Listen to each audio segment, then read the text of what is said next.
Hey guys, so as you can tell by the title, today I'm going to be showing you guys my childhood collection. I figured I would do this because when I do my all my dolls videos, I feel like you guys don't get to focus on the dolls I had as a kid because I have literally so many other dolls now. There are two dolls that I had in my original childhood collection. I sold them or traded them, whatever, and then as an adult I added them back into my collection. I get to the two dolls that I repurchased as an adult, I'll let you guys know.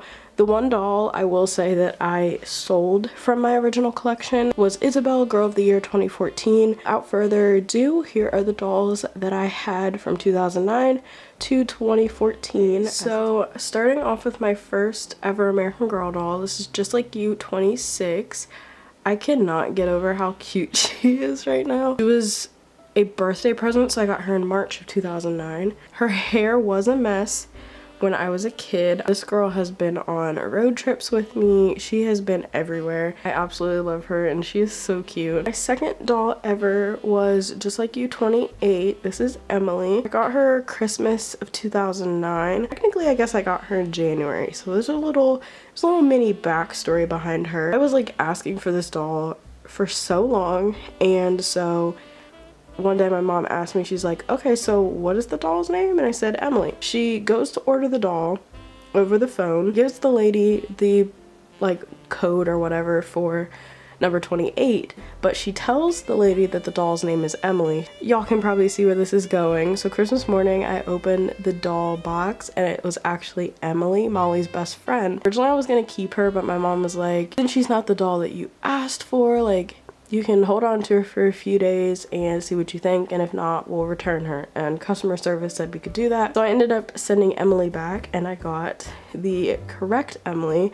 As an adult though, looking back, I regret not keeping the historical Emily because I don't use my second doll as an adult collector. So my third doll ever was, I think at this point it was My American Girl, so My American Girl number 38. I got her, it was the summer of 2011. I got her because we were originally supposed to go to the benefit sale that year and we ended up getting tickets and everything, and then plans fell through and I was really sad. My mom was like, okay, well how about you go on the American Girl website and pick out a doll instead. I got Miss Bella and I'm so happy I did. Somehow as a kid, I don't know, I just had this gut feeling like she would be a doll that would be hard to find years later, and I was right. I absolutely love Bella. She's been to Florida with me a bunch of times and she's just such a pretty doll. Next doll is Girl of the Year 2012, McKenna Brooks. This is not my original McKenna.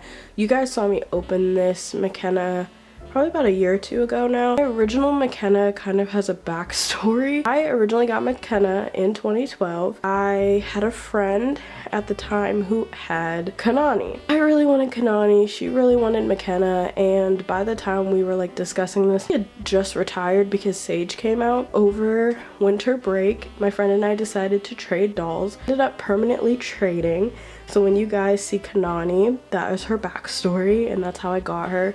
So I no longer have my original McKenna. This is the one I purchased as an adult, but I figured because I had her, I would put her in here because she was at one time one of my childhood dolls. This is the Kanani doll I was talking about that originally belonged to my friend. So I am actually her second owner, which is pretty cool. Never had a head replacement or anything, so like her skin tone is just original to her. I'm super happy to have her. I don't regret anything. My next doll is Kaya. So she was actually my first historical doll. I also got her in 2012. She has a very special like meaning to me. I do have Native American ancestry and Kaya looks so much like my great-grandmother, and so my mom and I decided that like Kaya should be the first historical doll I get. So pretty much she was kind of just like a display a little bit, but by the time I got her, I was a teenager. This was 2012, so I was 14. I don't see her that much because, like the rest of my historicals, she pretty much stays on display. My next doll I got also in 2012 was Caroline Abbott, and I got her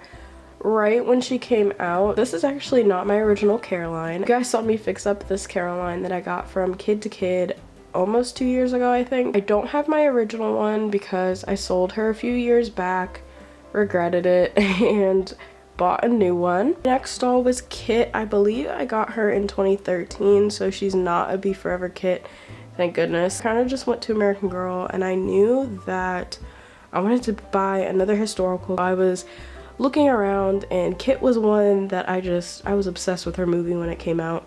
And so I'm like, okay, I'm gonna get Kit next. And so I did. The only thing I didn't like as a teenager was that I couldn't do much with her hair. So my next doll is My American Girl number 55. I actually made her twins with my 38 Bella. I got her in 2013. Got her in the summer because it was right before my mom surprised me with a trip to New York before school started. I brought Briella with me, and looking back, like I should have waited to get her, but I didn't know I was going to New York. Next doll is Miss Cecile Ray, my prized possession. Cecile was actually the last doll I got before she retired, which is why she looks like she's barely been touched. I had no plans to get Cecile or Marie Grace. I didn't like Marie Grace. I wasn't super into Cecile. One day we went to American Girl and I didn't know what doll to get.